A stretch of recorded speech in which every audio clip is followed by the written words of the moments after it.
Wel, i ddechrau, cos o'n i ddim yn trio rhoi holl profiadau fy mywyd, o'n i'n trio creu rhyw batrwm oedd yn Gymreig, Cymraeg ac Ewropeaidd ac yn neud y cysylltiadau a trio creu rhyw ddarlun cymharol lle chi'n gallu slotio Cymru mewn i batrwm a'r gwledydd eraill wneud cymariaethau ac yn y blaen.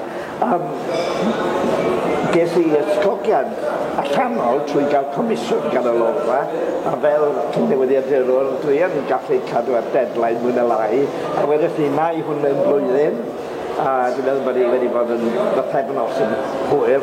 O gael mwy amser, falle bydda wedi bod yn well, ond ar y llaw arall, felly byddwn ni ddim rioed wedi wneud o'n gwbl os o'n i ddim wedi cael y comisiwn na. A hefyd, wrth gwrs, oedd y cyfnod ar ôl chwalfa'r byd, yn sydyn o'r gen i amser.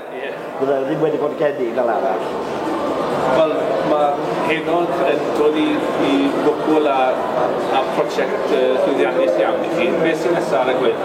Wel, mae gen i erthyglau a pethau dwi bod i wneud sydd yn rhaid yn hwyr, mae'n fawr gen i dweud. Ond, a wedyn bydd rhaid gweld, ond dwi ddim yn gweld y hynna'n sgynnu'r fath yma o lyfr eto.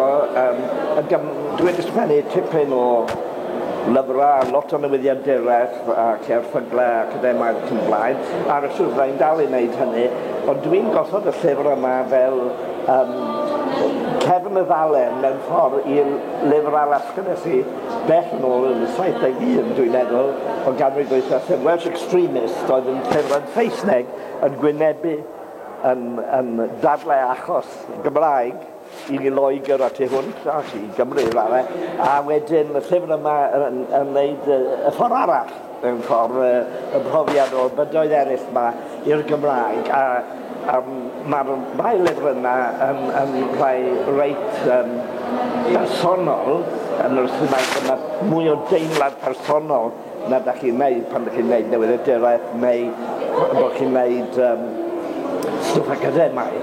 Dwi'n yn siŵr bod gen i lyfr arall o'r math yna i wneud, ond yn sicr byddai'n sgwennu rhywbeth. Wel, Len Thomas, diolch yn fawr iawn. Diolch yn fawr.